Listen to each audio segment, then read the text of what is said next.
Welcome back to the Health Marketing Collective, where strong leadership meets marketing excellence. I'm your host, Sara Payne, and today's episode is a must-listen for anyone dreaming of stepping on to healthcare's biggest stage, health. With speaking submissions for Health 2025 opening May 1st, the timing of this episode couldn't be better. I'm joined by Jody Tropeano Greene, Head of Content at Health, to pull back the curtain on what it really takes to land a spot on the conference agenda. In her role, Jody leads the development and implementation of the event agendas for both the annual Health US and VIVE events, including over 150 sessions, various specialty programs, and the highly selective speaker application process. I can't wait to pick her brain today. So we'll start by diving into the hot topics shaping this year's conference and why this year's theme, Heroes and Legends, is calling for bold, transformative ideas. We'll also touch on what applicants need to know about speaker expectations and how to stand out in an incredibly competitive field. If you've ever wondered why some submissions rise to the top and others don't, this conversation will leave you with a clear and honest view of what it takes. Jody, welcome to the show. Thanks for having me. Yeah, absolutely. Let's jump right in. So Health has built a reputation for spotlighting what's next, not just what's now. I'm curious how you and your colleagues approached setting this year's conference themes. And if you could share, walk us through some of those themes on the docket for this year as well, that would be great. Yeah. So we set the theme Heroes and Legends, as you mentioned. So taking a little bit of a nod from ancient Greece and kind of celebrating these big, bold thinkers who were also a bit of risk takers.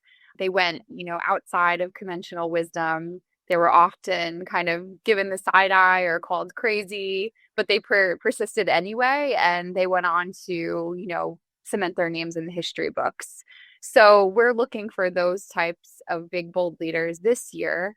We're living in really uncertain times, to say the least. I sound like a cliche, but, the news cycle is pretty alarming every day. So this will be a historic time in our country's history, our world's history. So we're thinking about specifically our industry's history and how do we make this a positive time in healthcare's history? How do the leaders coming to our event focus on kind of what's important and leave that noise aside and focus on serving patients in the best way possible, utilizing technology in the smartest way possible, and kind of writing our own history at this point in time. So we thought it was important to take a little bit more of a positive outlook and, turn our sights forward rather than rehashing what will have been in October a very eventful summer, I'm sure. For sure. Yeah, I love this emphasis on positivity and really sort of coming together as an industry to really chart a better path forward for our nation and the world, particularly as it pertains to health. Can you highlight some of the key topics that will be an important focus at the conference this year? You've got a full list. People can check out the full list up on the website, of course. Do you mind just walking through a few of those that you've selected as key topics for this year? Yeah, I guess, and we'll have so many stages at the event, some with their own particular themes. For example, we'll have a stage dedicated just to employer-sponsored health. So, picking apart everything that's important to benefits and total rewards leaders. We'll have a stage dedicated just for pharma and life sciences. We'll have a stage just for diagnostics, just for AI. So we kind of dive deep in those particular areas. But I guess, for today, I'll mention something I'm excited about is what we're doing on Sunday of the event.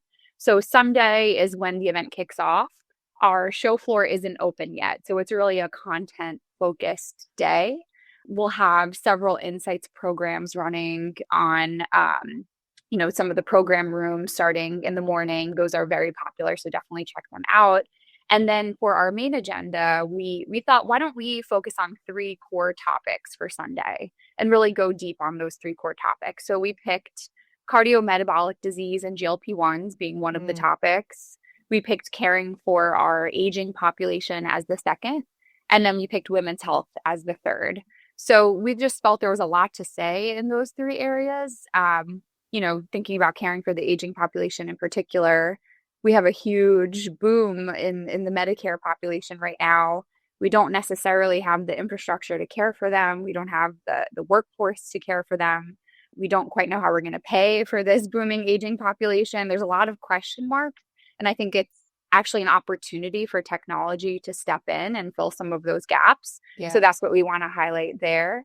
For women's health, we want to focus, yes, reproductive maternal health, that's important, and we will cover that. But there's also so much else that we need to be talking about.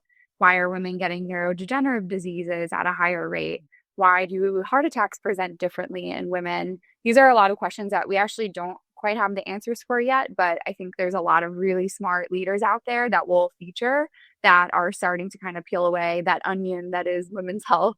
And then for cardiometabolic disease and GLP-1s, I mean, it's changing every day what these, miracle drugs, if you want to call them that, what they can do, what they can't do, what we don't know yet, how we'll pay for them, who's paying for them, all of the direct-to-consumer companies kind of jumping in to fill some of the access gaps. What does this all mean? Where is this all going? And I think we'll have a lot of amazing companies to kind of fill in those blank spots for us.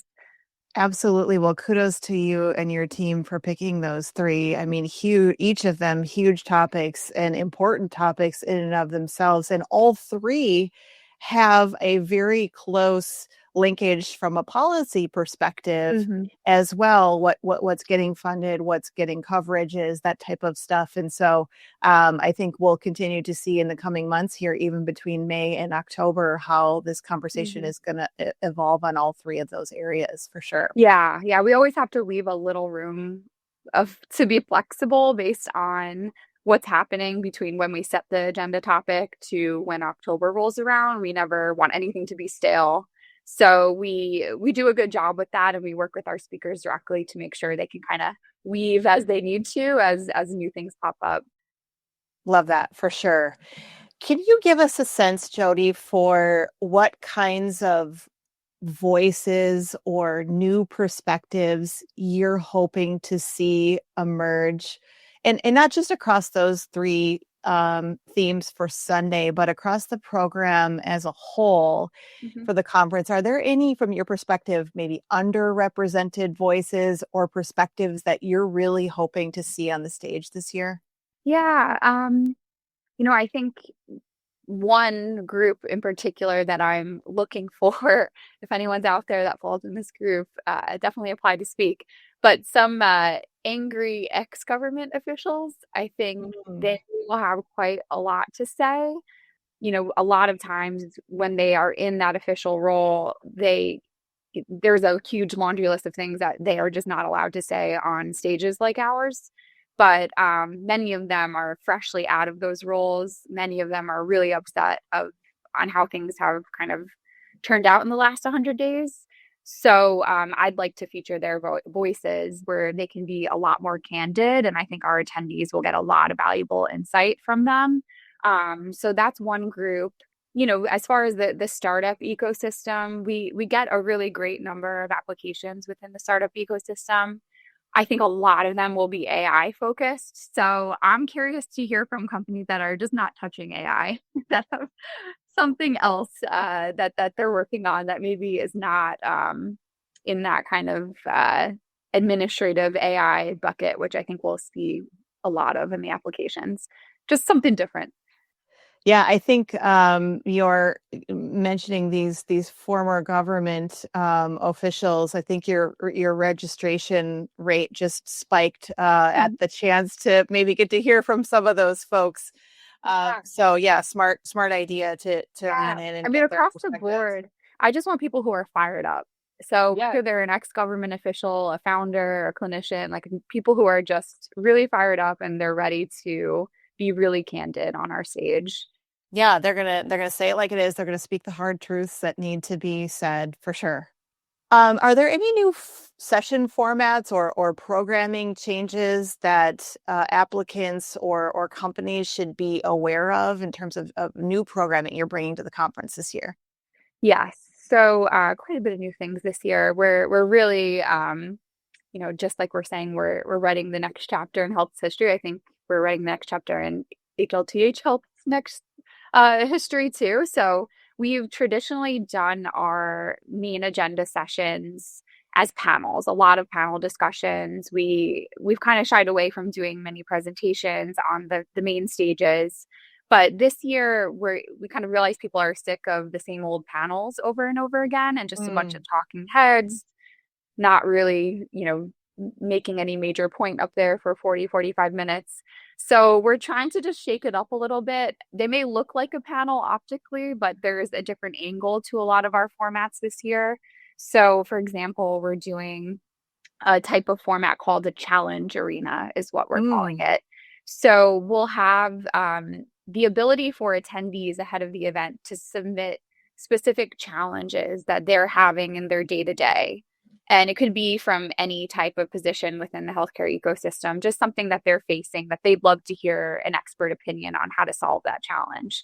So we'll kind of sort through the list of challenges that we get, and we'll put together groups of speakers that are in kind of the same arena. So maybe it's a panel of 3 chief AI officers from a health system, and we choose a challenge from the list that we think they're uniquely positioned to solve. So we'll tell them individually what the challenge will be, but they don't have a chance to talk about it together until they're on stage at Health. So it's almost like live brainstorming between these 3 experts and hopefully solve someone's problem out there at the same time. So that's one format. Another one, we're doing a power panel is what we're calling it.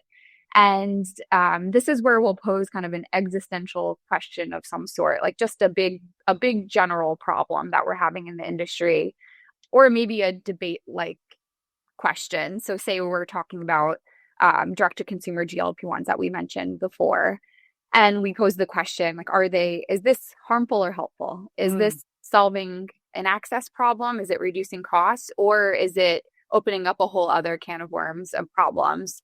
And we get 3 leaders that maybe see this a little bit differently.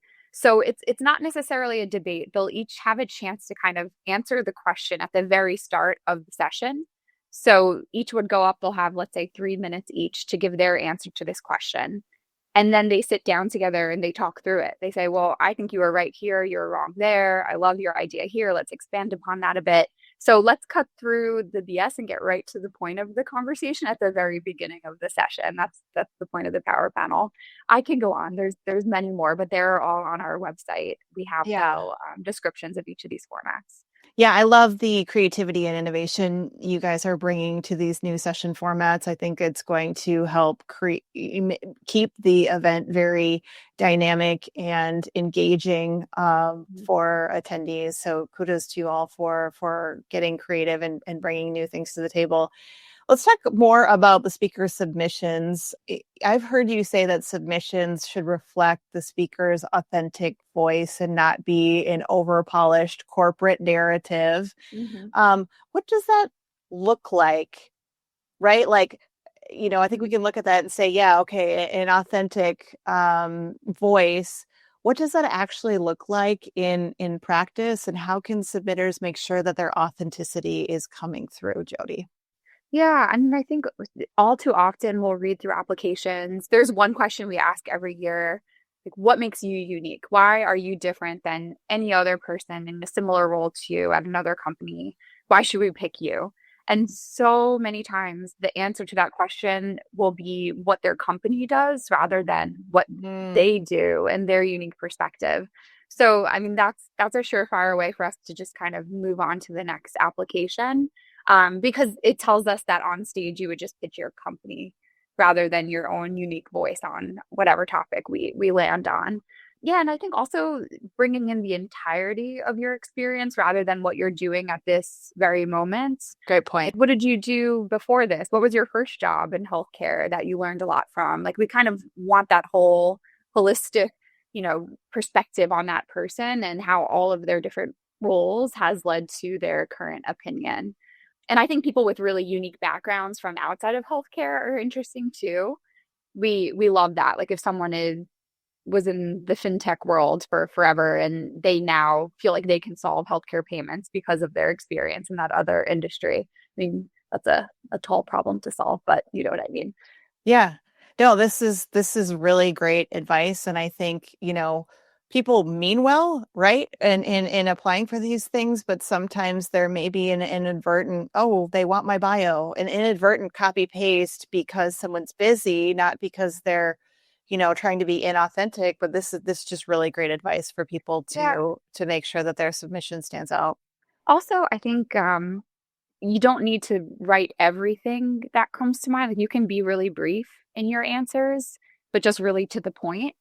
Sometimes those stand out the most to us. Like someone who can say a lot in not a lot of sentences. It means they'll be great on stage. Yeah. Yeah. More of that mic drop kind of moment. Yeah. I know that speaking experience matters in these Mhm. applications, but for newer voices who maybe haven't been on a ton of stages, but have something really valuable to contribute to the conversation in some of these areas that you've been talking about, what is your advice for making sure that their digital presence shows that they're ready for the health stage? What can they do there?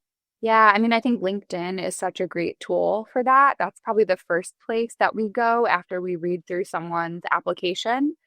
We want to see who they're engaging with, what they're posting, if they're commenting on popular posts and kind of getting into a conversation with someone in the comments on LinkedIn, not in a controversial way. Well, maybe a controversial way is okay, depending on the topic. Depends. Depends. Yeah. So I think just someone who's like really putting themselves out there and putting their opinion out there on social media is a good sign that they'll be great on stage too. Such a good reminder. Yeah, make sure that they've got that presence behind it. So let's build on that a little bit. From a submission standpoint, what are the top 1 to 2 things that really separate a submission that gets selected from one that doesn't? So we do ask a question in the submissions on what their controversial take is on any given topic within healthcare. Wow, I sound like such a shit stir on this podcast so far. I mentioned this. I don't think you do at all. Yeah. But basically, we just want people with strong opinions. They're Yeah. always better on stage. They're not going to just agree with whatever their fellow panelists said and then say the same thing in a different way. They'll push back. And that's the only way change is going to happen. That's the only way we'll solve any problems is if people are willing to kind of constructively debate with each other. So that question is really important for us. And some people really knock it out of the park and they go there. And some people really shy away from that question. So I would say don't ignore that question.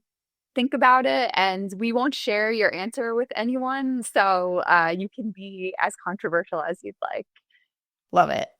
What is a common mistake that people make when submitting proposals? I mean, we talked about a Um, couple. yeah, another one that comes to mind is that they propose an entire session within the Mm, application. And we don't really have any questions that lends to that answer, but we're not looking for that. We do build our agenda internally. We come up with the session topics internally. We work with our speakers that we choose to fine tune them for sure.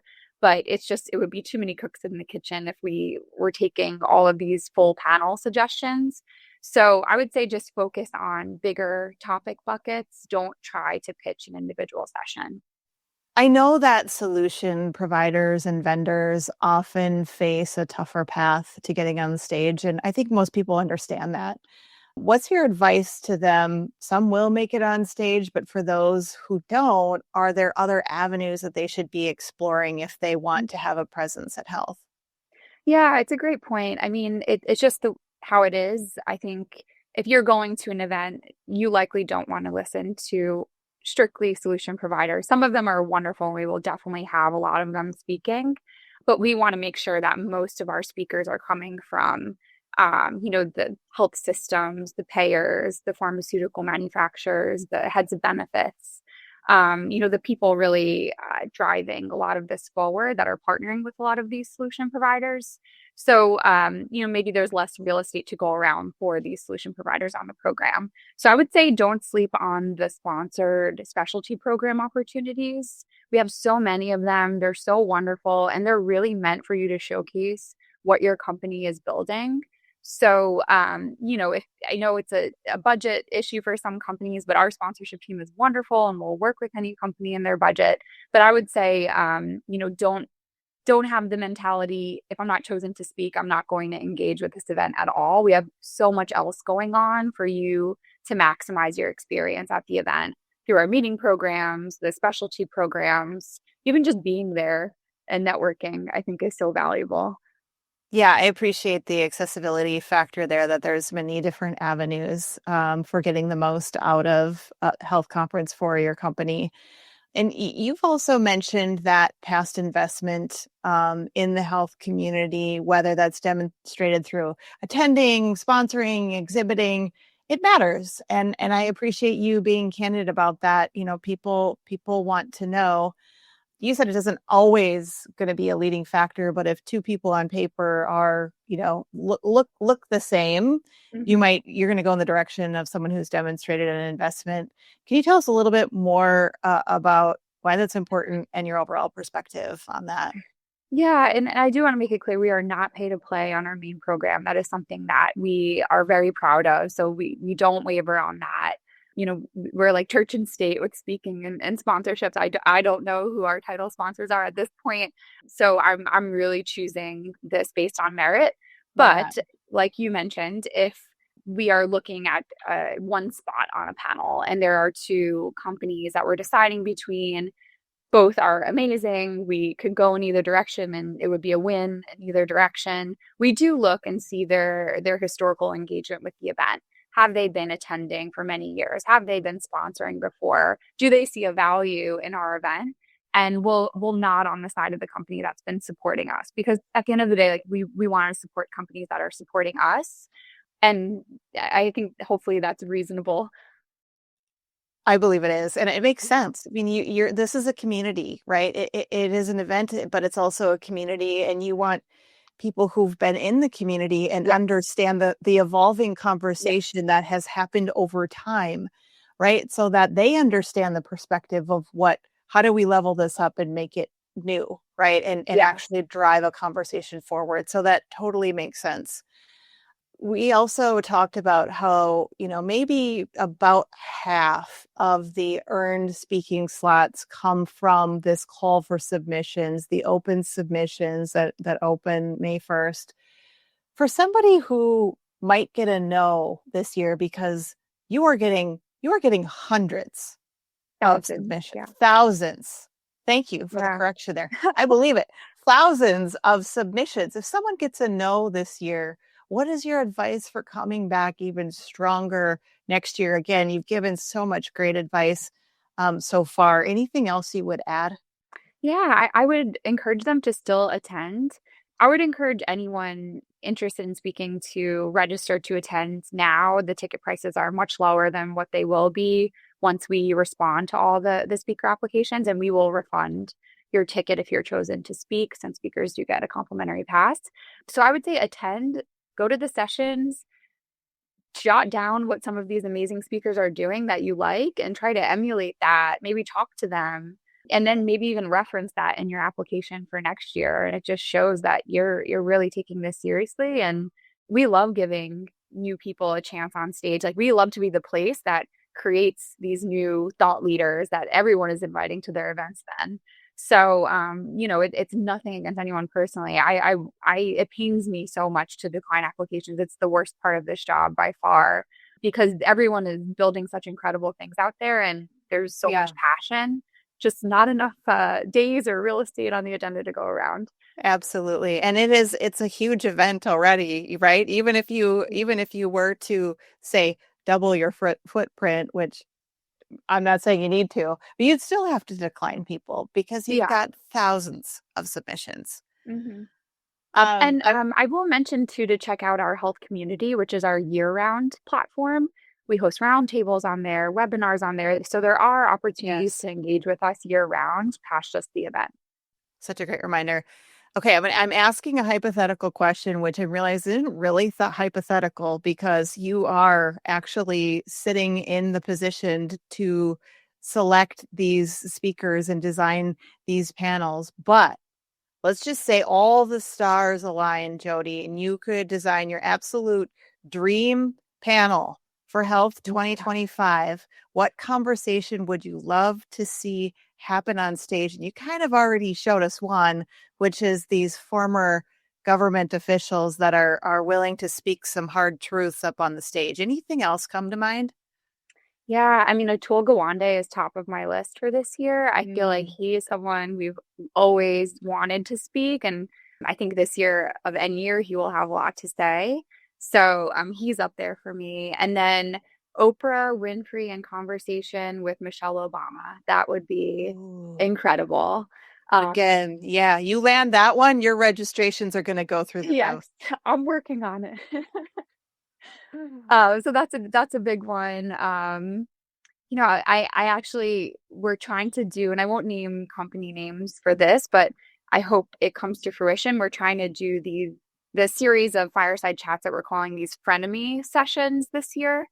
Ooh. So two true market leaders in a specific category within digital health, the CEOs or founders of those companies in a conversation together, kind of about the art of competition. If we are successful with a few of them that we have in mind, I'll be really excited about those sessions. I love that. So great. Okay, we're going to end on a fun, lighter note, Jody. If you could personally select the musical performer for the closing party at Health, and let's pretend for a minute that you had unlimited budget, who would you want to see take the stage? Just because I watched the live stream of her Coachella performance, but Lady Gaga, oh my gosh, her performance was incredible. If she just did a fifth of that at Health, I would die happy. That's an amazing one. And I for sure would be there as close to the front row as possible. I heard great things about her Coachella performance. For me, I was leaning Lizzo. Oh yeah. She would be great. We may have had an opportunity to have her a very long time ago before she blew up, and we dropped the ball on that, which we regret deeply. Yeah, I mean she's from the Minneapolis area originally, and I'm a Minneapolis gal, so I was going to go local with that one. Otherwise, I know you guys go with a lot of kind of more retro picks, and I would totally be down for a Destiny's Child reunion at Health. Well, we did have Michelle Williams one year, so we had 1/3. Just gonna get part together. Yeah, I mean that would be a dream. We do try to touch on the nostalgic factor a bit with who we choose, and I think our audience has appreciated that over the years. Yeah, nostalgic. That's a better word than retro. So thank you. Thank you for that. Well, Jody, this has been a very insightful conversation today. Thank you for giving our viewers a clear view of what it takes to step onto the stage at Health. And thank you also for all the work that you and your team do to really push the healthcare industry forward. Yeah, I appreciate you having me. This was fun. So, folks, the speaking submissions are now open. So send in your best ideas for Health 2025. Don't miss this opportunity. And Jody, before we wrap, we should definitely put in a plug for people to register for the conference early as well. Yes, please do. Hope to meet you all in Las Vegas. Awesome. Well, thanks so much, Jody, for being here today. Thank you. Thanks for tuning into the Health Marketing Collective, where strong leadership meets marketing excellence, because the future of healthcare depends on it. We'll see you next time.